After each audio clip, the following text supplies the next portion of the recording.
Hey everyone, welcome back to another YouTube video. We're so happy to have you. My name's Rachel. And my name's Jessica, and we are the Certified Occupational Therapy Assistants with HARCLA.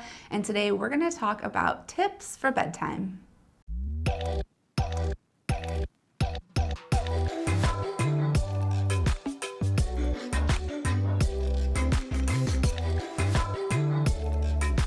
have a lot to say on the topic. I know you do. So we all know this. We all know that sleep is so important. That is when everything important happens to restore your body, your brain, your health.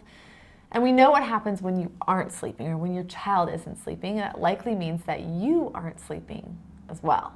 Before we dive into our tips and strategies to help with bedtime, we want to talk about why your child might be struggling with sleep, because it's always important to find the reason why so that you can create more personalized, effective strategies. So the first reason could be they aren't getting enough sensory input during the day, they aren't getting enough movement, they aren't getting those sensory needs met. Maybe they are seekers, they're seeking all this input and they are not getting that input that their body is craving. Another reason might be too much screen time during the day or even too much screen time before bed. Research is showing that the blue light from the screens is affecting our ability to sleep. Another one could be retained primitive reflexes, specifically the spinal galant reflex. And this connects with the tactile response on the spine. Rolling and moving in bed with an unintegrated spinal galant reflex could be waking them up, causing them to urinate unexpectedly, things like that. Another reason might be that there's too much stimulation in the bedroom. Maybe there are toys everywhere, bright lights coming in from the window. Even just having too much clutter in the bedroom, too many distractions could be causing challenges with sleep. Maybe they're in a routine or in a bad habit of getting up in the middle of the night unexpectedly, and their body is just automatically waking up and they don't know how to put themselves back to bed independently. Your child might be going through some growth spurts, and this can cause challenges with sleep at certain points of development. I know that my son Logan, who's 9, has had instances at 6 years old, 8 years old, where he was having these growth spurts, and it was causing him difficulty sleeping because he was having leg pains or he was just more restless. So that could always be a reason as well. And the last one we're going to talk about here today is maybe they need to go to the bathroom, maybe they're having stomach issues, maybe they're constipated, maybe they are holding their bowel movements or their urination, and maybe there's just an underlying issue related to going to the bathroom. All right, let's jump into our 5 tips for improving bedtime. Remember, as we're talking about all of these tips, that consistency is key for success. Number 1 is going to be to make sure your child is getting enough sensory input during the day. So if they are a sensory seeker, make sure you're meeting their sensory needs with a personalized sensory diet. We do have a lot of resources on sensory diets that you can dive into. They'll be linked down below in the description, but just making sure that your child is getting enough movement, enough vestibular input, enough proprioceptive input, enough visual input, whatever they're seeking out, make sure those sensory needs are being met during the day before it's time to get ready for bed. Piggybacking on that, we want to look at specific sensory activities to do before bed to help promote melatonin to start kicking in. So things like dimming the lights before bed, reducing screens before bed, a couple of hours before bed, reducing food and water intake a couple hours before bed if possible. Things like a warm bath or a massage or animal walks, slow animal walks, or slow linear swinging, a weighted blanket during books. So all of these sensory strategies can be really helpful to incorporate during that bedtime routine to help prep the body and the brain, saying, hey, it's bedtime, let's relax a little bit. The trick here is if your child's sensory needs aren't being met during the day, then these calming strategies are not going to be effective in the evening. So you have to combine them. You have to meet your child's sensory needs during the day in order for those calming strategies to work before bedtime. I think a quick example would be for a vestibular seeker or a proprioceptive seeker. For these kiddos who can't get enough movement, they're running, jumping, skipping, they're bouncing off the walls, they're the bad kids, right? These are the kiddos who need that input in order to feel calm and regulated. So by restricting their ability to move or jump or play or crash on the beanbag or rough house and tumble before bed, that might be impacting them negatively because they aren't getting those sensory needs met. So sometimes before we're doing these calming activities, we need to be doing rough and tumble play. We need to be jumping off the couch onto a beanbag. We need to be providing these big body sensory activities in order to then complete those relaxing, calming, slow sensory activities we just mentioned.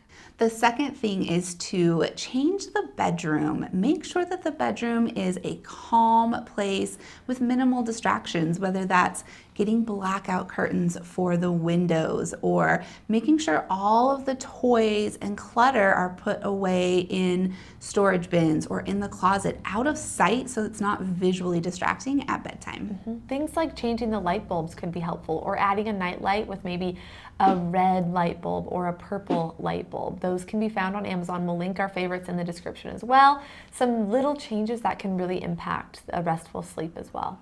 You can try different noise machines to help provide a calming auditory input, maybe some relaxing, slow, not super loud music. We've been seeing a lot of things out there that brown noise machines are actually better than white noise machines, but also that a noise machine providing rhythmic, repetitive noise like the sound of the waves can be very calming as well. Yeah, we'll also link some information down below if you want to learn more about that. Again, that's something new that we're learning and we want to pass along for you to continue to research and see if that is an option. But again, listen to it, practice these activities during the day before you go straight into using them at bedtime, just to make sure that your child is comfortable and understands exactly what's going on. The last thing that you can try adding into the bedroom is some different sheets, different blankets. Maybe try a Lycra sheet or a compression sheet on the bed. Check out some weighted blanket options or weighted lap pads to use at bedtime as well.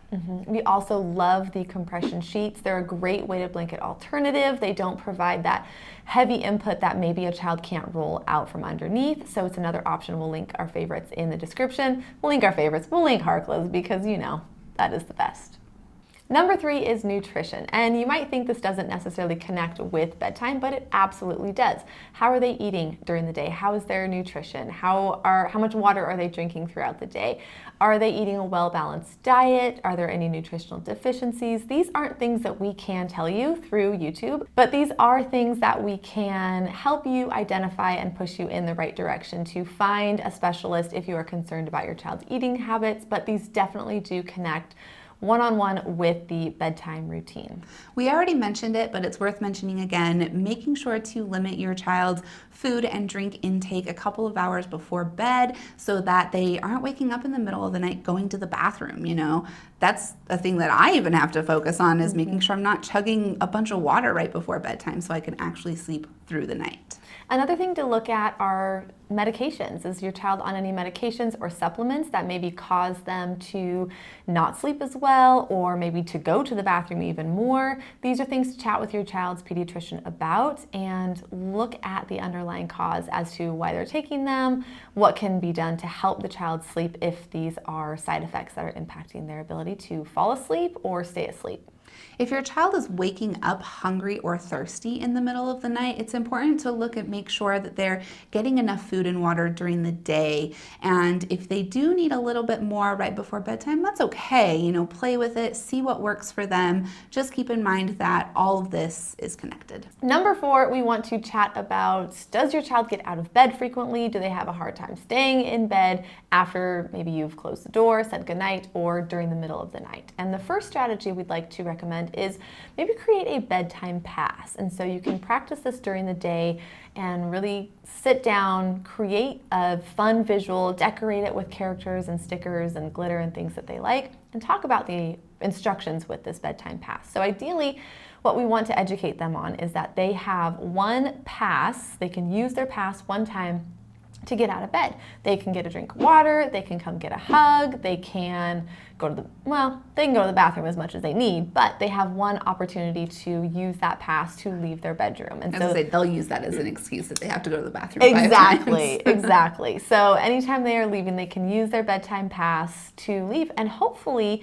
the goal here is that the child will feel like they need to save it, because what if they need a hug in the middle of the night, or they need a squeeze because they had a bad dream. So the goal here is that they'll save that bedtime pass for a time that they actually need. Maybe they won't actually end up using it or needing it all night long. So a bedtime pass is a fun activity to try. This is one that you have to be consistent with, but also make sure you're setting them up for success. So if you know that your child regularly gets up out of bed 6 times before they finally fall asleep, give them 5 bedroom passes. And once they're able to consistently use their 5 bedroom passes, narrow it down to 4 bedroom passes until you get down to 1. And you're setting them up for success so that it doesn't feel like a punishment. I love that. The other option would be to purchase a light on Amazon that you can set up to have different colors at different times of the night and the morning. So when the bedtime light is red, that means they have to stay in bed. But when the bedroom light turns green, that means they can get out of bed. On ours, we actually have sounds that we can change from an app, and we turn it to birds and green. So if birds are chirping, it's green, but we also prep that during the day as well. We talk about green means go, red means stop, so that way they're learning throughout the day during play how these strategies really impact their bedtime routine as well. The last strategy is to just stick to the script. Say what works, keep it short, keep it simple. I love you, good night, and close the door and walk out. Yep, 1 hug, 2 hugs. Make sure you are consistent, but like Rachel said, short and sweet. Yep. We use a visual timer as well before bed. When the timer goes off, I'm going to put you in your crib or in your bed, and don't say anything, just close the door, say goodnight, love you, see you later, peace. Again, the trick here with any of these strategies or any other strategies that you come up with is to be consistent with them. Consistency will make it successful in the long run. Thank you for watching here today. We hope it was helpful. We hope you learned something. If these are strategies that you try and maybe they're successful, leave a comment below so our other viewers can maybe get some confidence from that and try some of these strategies and know that they're maybe gonna work. Make sure you're following us on Instagram. We are at Harkla_family, as well as at All Things Sensory Podcast. And then also make sure you're listening to the podcast, All Things Sensory. We're on all the different podcast platforms. Thank you so much for being here, and we will plan on seeing you next week.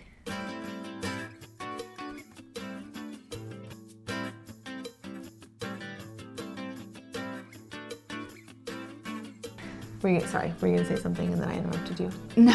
Oh, okay. I was just waiting for you to be Waiting for me to No, like waiting for you to finish so that it was my turn, not in a bad way. There we go.